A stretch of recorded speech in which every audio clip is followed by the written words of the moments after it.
I found out my own family had cut me out of the inheritance and banned me from my sister's wedding through a forwarded group chat message that was never meant for me, and I remember staring at my phone with my hands shaking, my stomach dropping, and one single thought looping in my head over and over again. How did I become the villain in my own family story? Before I even explain how we got here, I need you to tell me something honestly. If your parents erased you from their will and your sister told you not to show up to her wedding because you'd ruin the vibe, would you just swallow it and move on? Or would that change something inside you forever? I'm asking that because when this all started, I was the good daughter, the reliable one, the one who never caused trouble, never talked back, and never asked for much. I was the kid who stayed up late helping my mom clean after dinner, who ran errands for my dad without complaining, who covered for my sister when she messed up and needed someone to smooth things over. And that's what makes this hurt so much more, because I didn't grow up feeling unloved. I grew up believing that if I kept being good, if I kept being useful, everything would eventually work out. Spoiler alert, it didn't. Growing up, my younger sister Emily was the sun, and the rest of us revolved around her. She was prettier, louder, more confident, and from the time we were kids, my parents treated her like she was destined for something special. If Emily forgot her homework, the teacher was too harsh. If Emily got in trouble, someone else must have pushed her into it. Meanwhile, I was held to a different standard. If I messed up, it was because I should have known better.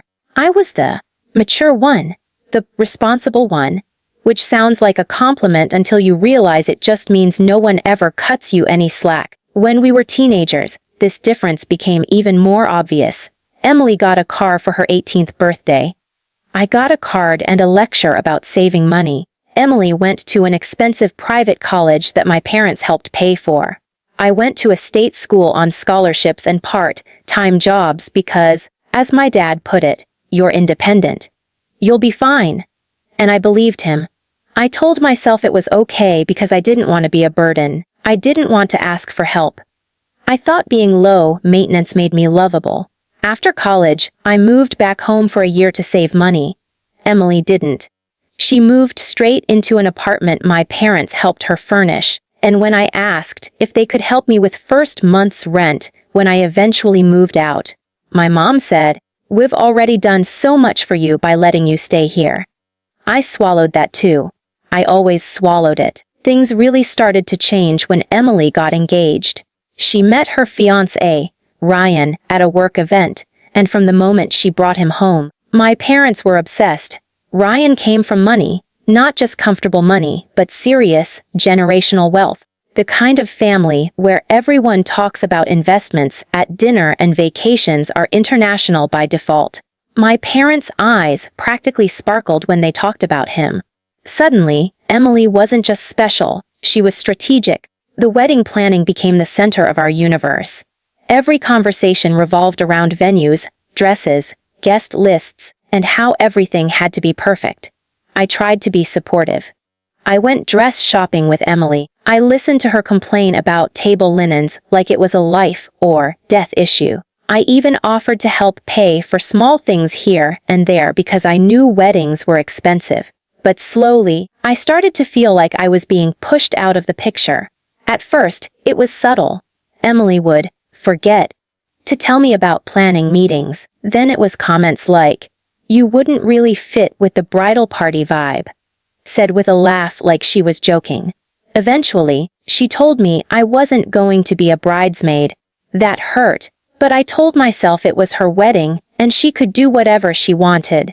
What I didn't expect was what came next. One night, while scrolling through my phone, I got a message from my cousin Sarah. It was a screenshot. No context, just a screenshot. It was from a family group chat I wasn't part of. My name was right there at the top of the conversation, and underneath it were messages from my mom, my dad, and Emily.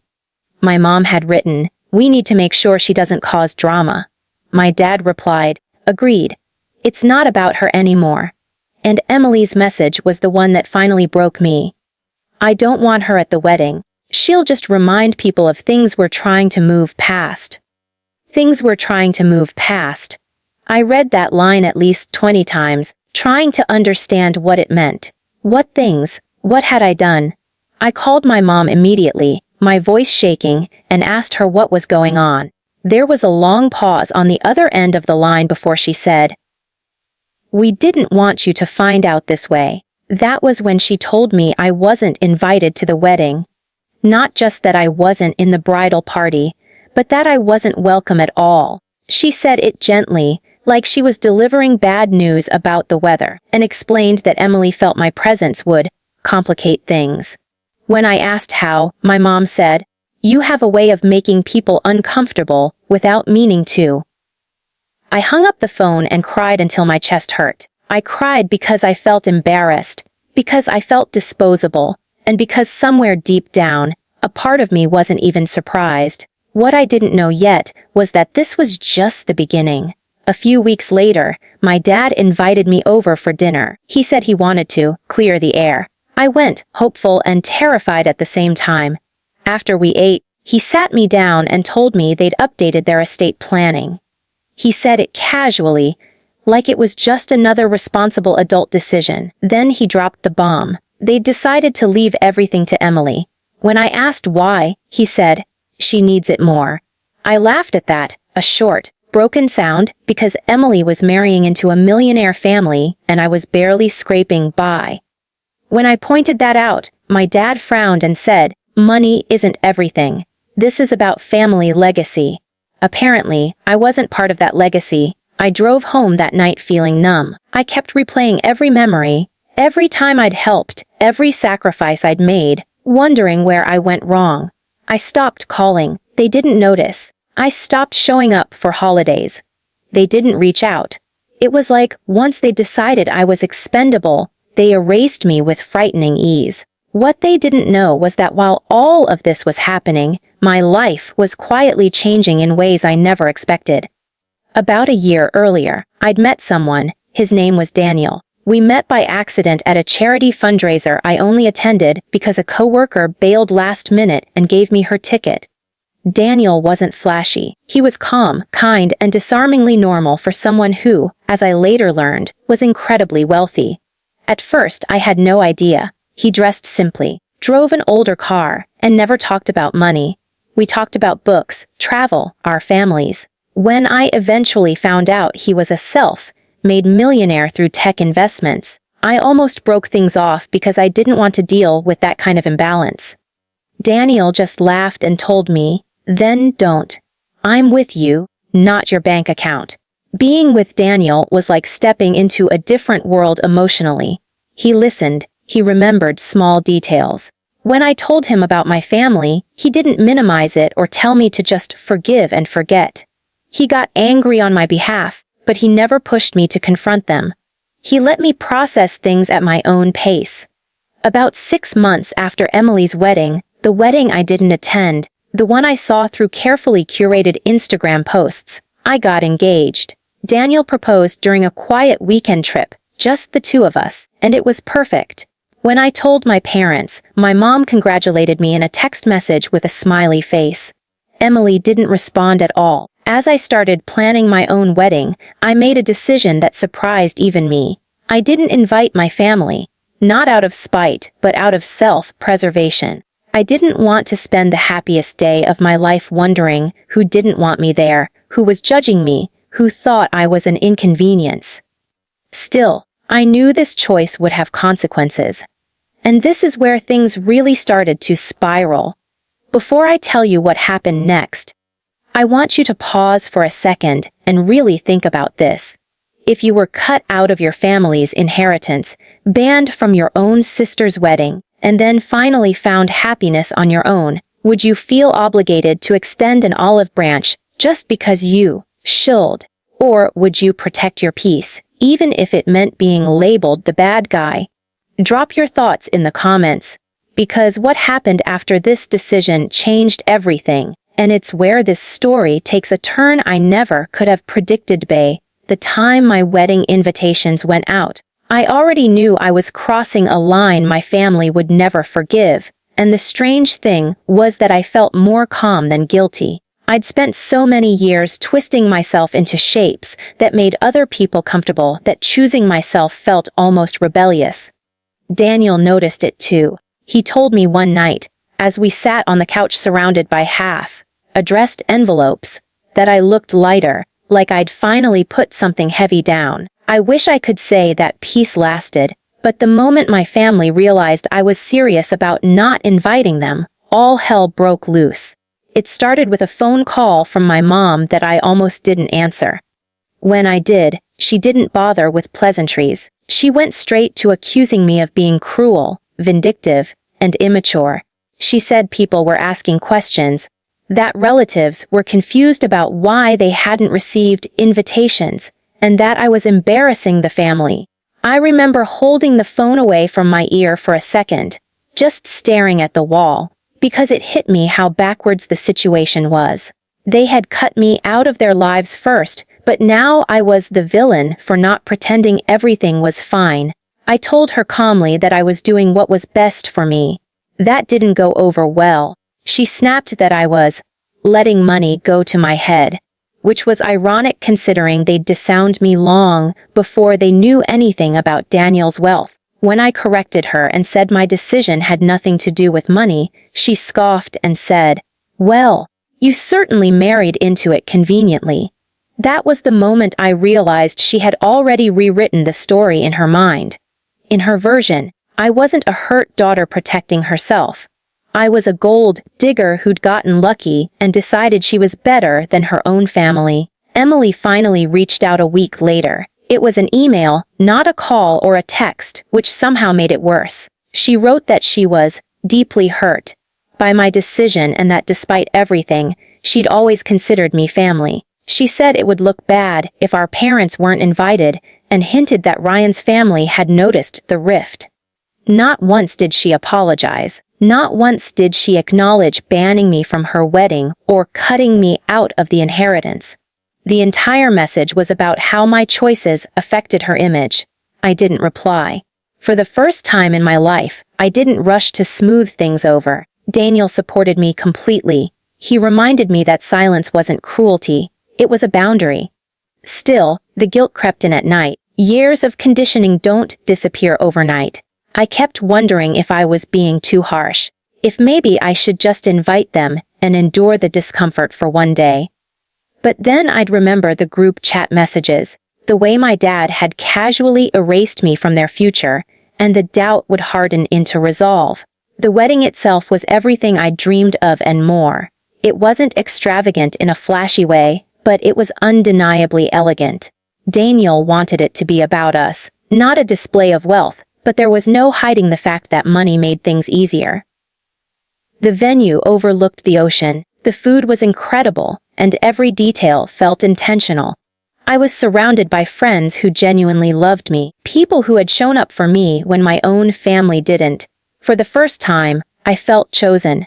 I'd be lying if I said I didn't think about my family that day. I did. When I walked down the aisle, there was a brief, sharp ache where my parents should have been. But it passed. Daniel was waiting for me with this look in his eyes that said I was his family now, and that was enough. The fallout came faster than I expected. Photos from the wedding started circulating online, and suddenly my phone was lighting up with messages from relatives who hadn't spoken to me in years. Some congratulated me genuinely, others were clearly fishing for information.